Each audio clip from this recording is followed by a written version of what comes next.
Assalamualaikum warahmatullahi wabarakatuh. Alhamdulillahirabbil alamin wassalatu wassalamu ala asrofil anbiya'i wal mursalin wa ala alihi wa sahbihi ajmain. Kaum muslimin dan muslimat dimanapun Anda berada, pada kesempatan ini kita kembali lagi membacakan buku Fikih Bulan Syawal yang ditulis oleh Ustadz Muhammad Abdul Tuasikal MSc. Kita sudah masuk di halaman 41, bab tentang fidyah puasa. Fidyah berarti sesuatu yang jadi pengganti bagi mukallaf yang terkena beban syariat untuk lepas dari sesuatu yang tidak disukai yang akan dihadapi. Allah Subhanahu wa taala berfirman dalam Quran surat Al-Baqarah ayat 184 yang artinya yaitu dalam beberapa hari yang tertentu, maka barang siapa di antara kamu ada yang sakit atau dalam perjalanan, lalu ia berbuka, maka wajiblah baginya berpuasa sebanyak hari yang ditinggalkan itu pada hari-hari yang lain. Dan wajib bagi orang-orang yang berat menjalankannya jika mereka tidak berpuasa membayar fidyah, yaitu memberi makan seorang miskin. Barang siapa yang dengan kerelaan hati mengerjakan kebajikan, maka itulah yang lebih baik baginya, dan berpuasa lebih baik bagimu jika kamu mengetahui. Fidyah di awal Islam, awal pensyariatan puasa, Allah berfirman, wa 'alal ladzina yutiqunahu fidyatun ta'amu miskin. Dan wajib bagi orang-orang yang berat menjalankannya jika mereka tidak berpuasa membayar fidyah, yaitu memberi makan seorang miskin. Maksud ayat di atas, siapa yang berat menjalani puasa, ia bisa menunaikan fidyah untuk mengganti puasanya. Sekali puasa diganti dengan memberi makan pada seorang miskin. Ini berlaku setiap hari jika bisa memberi makan pagi atau sore. Lalu disebutkan selanjutnya, faman tatawwa'a khairan fahuwa khairul lahu. Barang siapa yang dengan kerelaan hati mengerjakan kebajikan. Maksudnya, siapa yang mau menambah fidyah sesuai kadar wajib selain puasa yang dilakukan, atau berpuasa ditambah dengan mengeluarkan sedekah, tambahan ini baik baginya untuk mendapat ganjaran atau pahala. Namun yang memilih puasa karena mampu, maka itu lebih baik baginya daripada memilih tidak puasa dan membayar fidyah, karena dalam puasa terdapat keutamaan dan manfaat yang besar. Memilih puasa bagi yang mampu dan fidyah ini terjadi pada awal Islam, tetapi sudah dihapus atau dinasakh.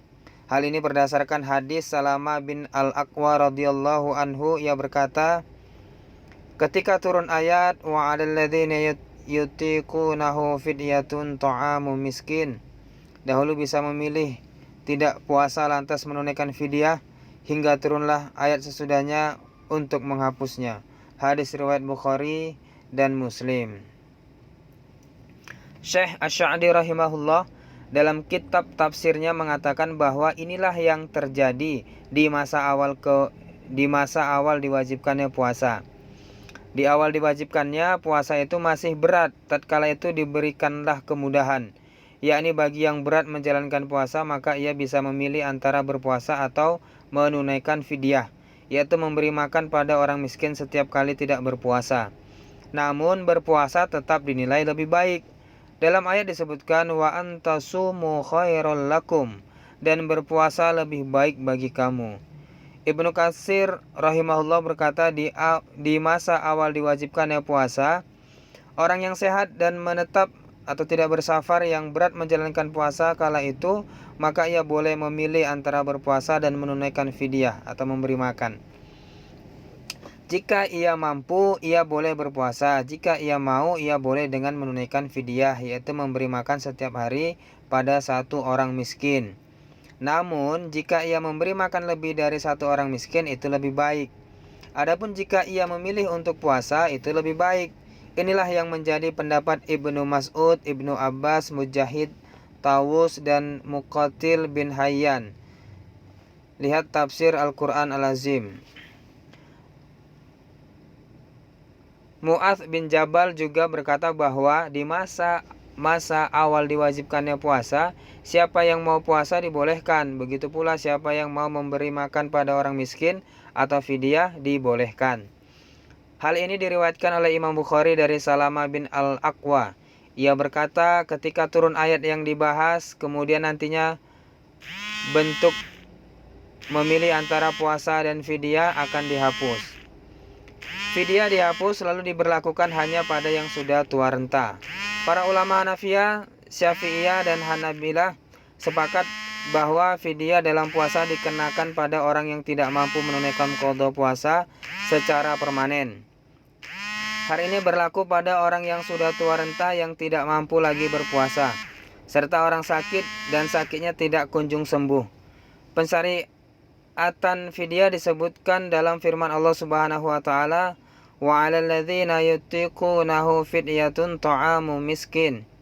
Dan wajib bagi orang-orang yang berat menjalankannya jika mereka tidak berpuasa membayar fidyah, yaitu memberi makan seorang miskin.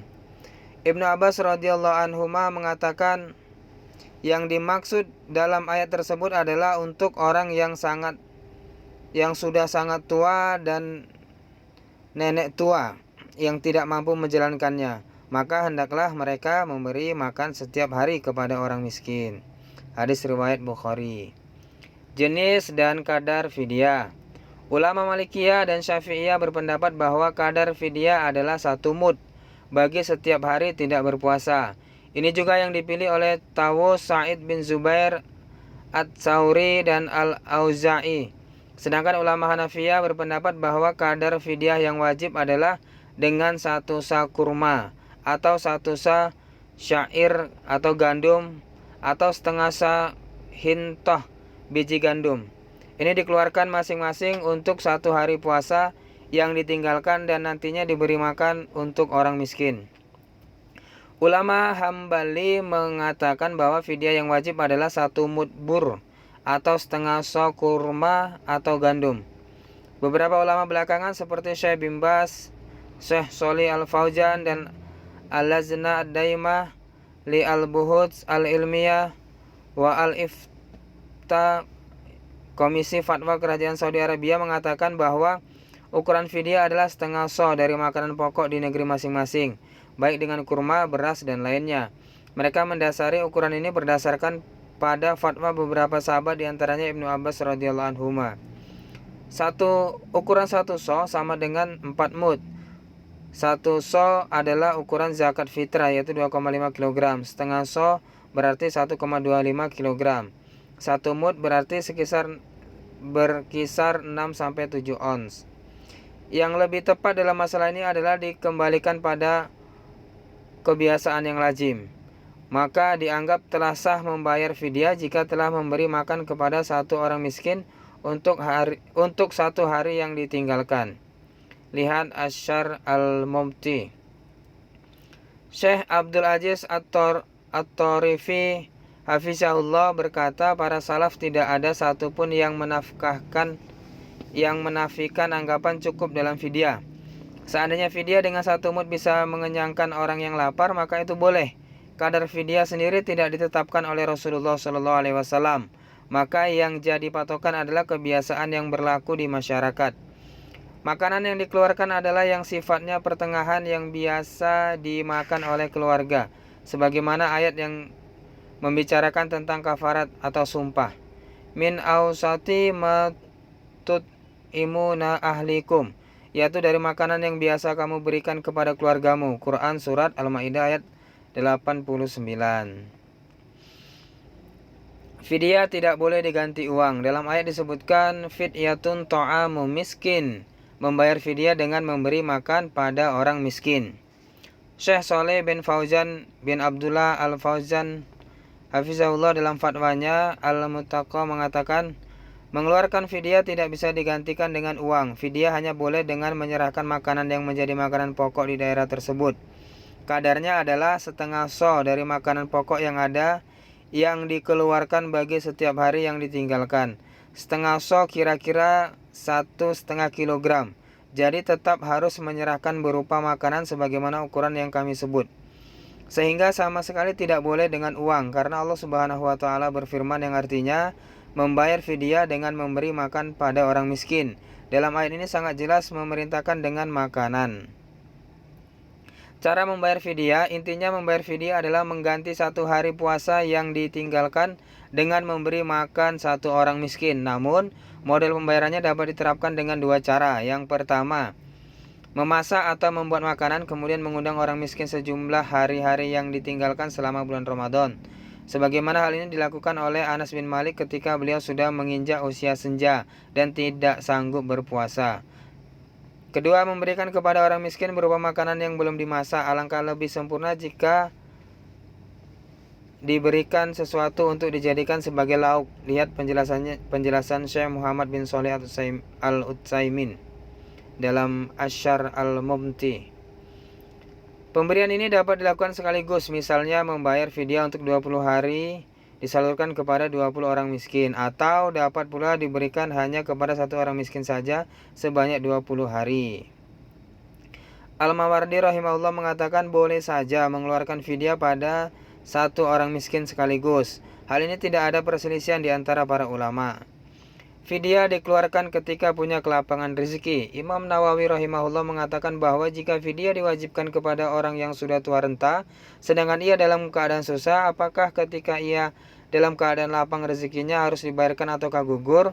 Ada 2 pendapat dalam hal ini. Pendapat terkuat dalam hal ini kewajiban fidyah jadi gugur jika ia dalam keadaan memiliki kelapangan rezeki nantinya.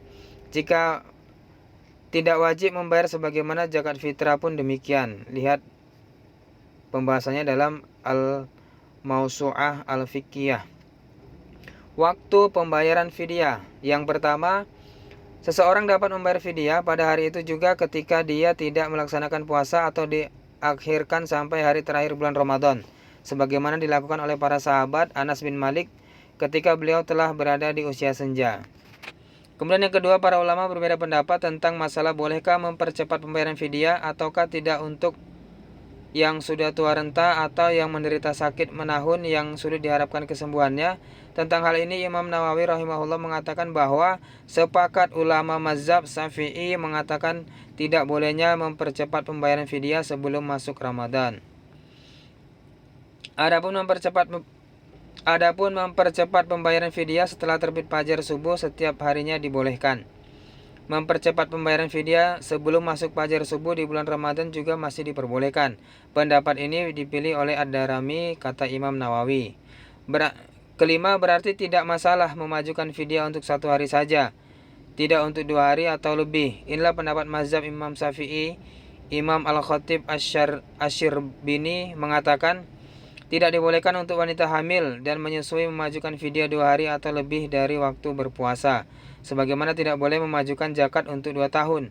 Namun kalau memajukan fidyah untuk hari itu dibayar pada hari tersebut atau pada malamnya, seperti itu dibolehkan. Waktu akhir penunaian fidyah tidak dibatasi. Fidyah tidak mesti ditunaikan pada bulan Ramadan.